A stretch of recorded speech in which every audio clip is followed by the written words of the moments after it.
लोग जो कहते हैं, गठबंधन के नेता कहते हैं कि मुझको मौका मिले तो मैं बिहार में पलायन रोकूंगा। मैं आपके कैमरे के माध्यम से कहना चाहता हूं कि हुजूर, जब आपके पिताजी बिहार में विधायक थे, जब मुख्यमंत्री थे, जब आपके पूरे परिवार के लोग, आपकी माताजी मुख्यमंत्री थे, आपके पूरे परिवार के लोग, आपके मामा फूफा, आपके सारे रिश्तेदार लोग बिहार में मंत्री या विधायक बने बैठे थे, तब आपने क्या किया? आप आज पलायन। जब आप विधायक बनते हैं तो निश्चित रूप से सरकार आपको पैसा देती है, एक अच्छी रकम देती है, बॉडीगार्ड देता है, गाड़ी का तेल देता है, सरकार ड्राइवर देती है, चलने का माने खर्चा मिलता है, भोजन का सब कुछ आपको बच्चों को पढ़ाने के लिए सरकार एक वेतन भी तय की है, देती है। जब इतनी सारा सब कुछ सरकार देती है तो मेन एजेंडा एक विधायक का जनता का सेवा करना होना चाहिए, दुख सुख दुख का साथी होना चाहिए विधायक जी को, चाहे कोई विधायक हो। धोखा से भी अगर मुझको मौका मिलती है, मैं तो संघर्ष का व्यक्ति हूँ, पता नहीं ईश्वर भी और मोरबावासी भी, मेरे लिए तो मोरबावासी भी ईश्वर है, तो ये ईश्वर रूपी देव दुर्लभ जनता मोरबा की, पता नहीं इनका नजर क्यों नहीं खुलता है।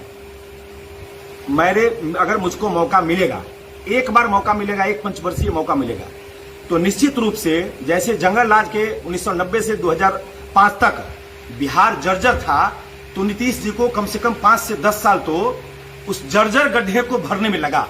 तो मोरबा को भी अभी 5 साल में हमारे माननीय विधायक जी ने जर्जर किया है, तो सबसे पहले तो उस गड्ढे को भरने का प्रयास करूंगा कि जहां जहां जो कमियां हैं, आज अनेकों सड़कें हैं, अनेकों, उसकी संख्या 100 के आसपास है मेरी नजर में।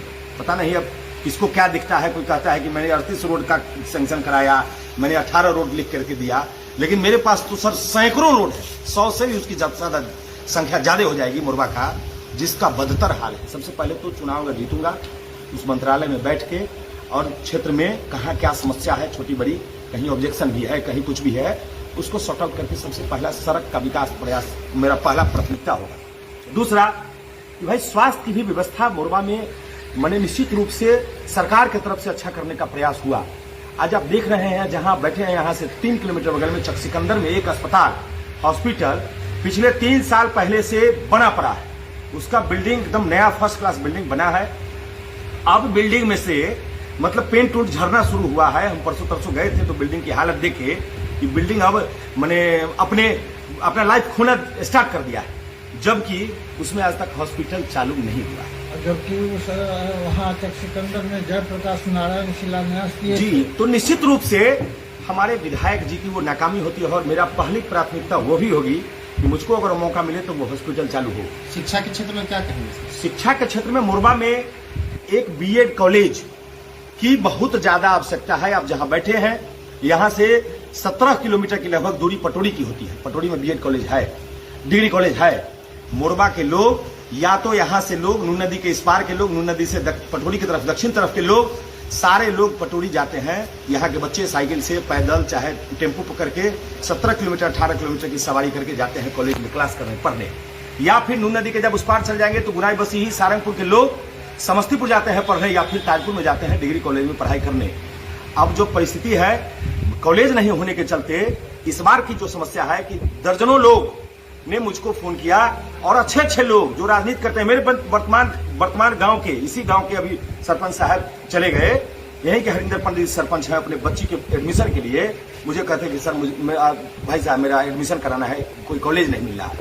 काश मेरे मोरबा का अगर लोकल कोई विधायक होता जिसको मोरबा का दर्द होता, तो मोरबा में एक डिग्री कॉलेज होता। अगर मुझे मौका मिला तो सबसे पहले पूरी प्राथमिकता के साथ एक डिग्री कॉलेज का निर्माण कराऊंगा, स्वास्थ्य की व्यवस्था को सुदृढ़ करूंगा, और मोरबा का मतलब सिंचाई के लिए जो नून नदी कर्पूरी जी का सपना था, कर्पूरी जी के समय में जब बिहार के मुख्यमंत्री होते थे तो नून नदी बनी, और लेकिन नून नदी आज आधा नून नदी मेरे क्षेत्र का बिना बांध के है, जहां पानी आते ही पानी गांव में फैलता है, जिससे बाढ़ आ जाती है, बड़ी त्रासदी फैलती है। और जिधर बांध बना भी है तो वो पीछे से बांध के बाहर से वो पानी चली आती है, कुल मिला के पूरा मोरबा डूब जाता है। बांध में भी दरार बहुत जगह, पूरा बांध में दरार है।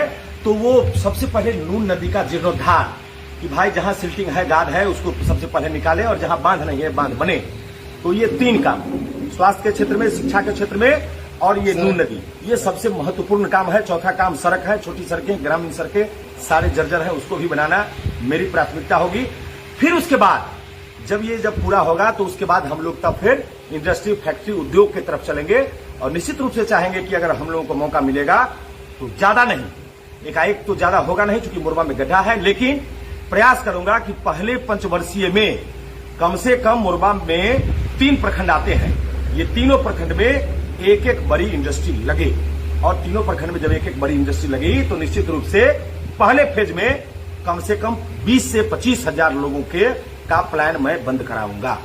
मेरी वो भी प्राथमिकता में होगी। जो धंधा अगर हो तो बेरोजगारी जरूर दूर। जी बिल्कुल। आज तो वो लोग जो कहते हैं, महागठबंधन के नेता कहते हैं कि मुझको मौका मिले तो मैं बिहार में पलायन रोकूंगा। मैं आपके कैमरे के माध्यम से कहना चाहता हूं कि हुजूर, जब आपके पिताजी बिहार में विधायक थे, जब मुख्यमंत्री थे, जब आपके पूरे परिवार के लोग, आपकी माताजी मुख्यमंत्री थे, आपके पूरे परिवार के लोग, आपके मामा फूफा, आपके सारे रिश्तेदार लोग बिहार में मंत्री या विधायक बने बैठे थे, तब आपने क्या किया? आप आज पलायन की बात करते हैं, पलायन रोकेंगे, हम बिहार से पलायन नहीं जाने देंगे। लेकिन आपको भी मैं बताना चाहता हूं, अगर मुझको कोई सुन रहे होंगे तो ये बिहारवासी आपके उस दिन को नहीं भूल सकता है जब आप ही के काल में, आप ही के मुख्यमंत्री नेतृत्व काल में बिहार से पलायन स्टार्ट हुआ। बिहार में पहले इंडस्ट्री हुआ करती थी, कम इंडस्ट्री थी लेकिन थी। बिहार के जितनी मिलें बंद हुई या बिहार में जितने भी उद्योग कल कारखाने बंद हुए, उनसे मोटा रकम वसूला गया। उनके बेटा को, उनके स्टाफ को, उनके मैनेजर को या मालिक को बिहार जब आया कोई उद्योगपति तो उसको किडनैप कर लिया गया। और किडनैपिंग इतना बड़ा व्यवसाय होता था जो किडनैप करके और उनसे करोड़ों लिया गया। नतीजा, बिहार से सारे उद्योगपति भाग गए। तो जिसके नेतृत्व में बिहार से उद्योगपति भागे, आज उनके पुत्र कहते हैं कि मुझको मौका मिलेगा तो हम पलायन रोकेंगे। अब पता नहीं जनता के हाथ में है, पूरे बिहार की जनता देख रही है, बिहार की जनता समझ रही है कि आखिर उद्योग कौन ला सकता है, उद्योग कौन करा सकता है, और किसने भगाया, किसने लाया, सारा जनता के हाथ में।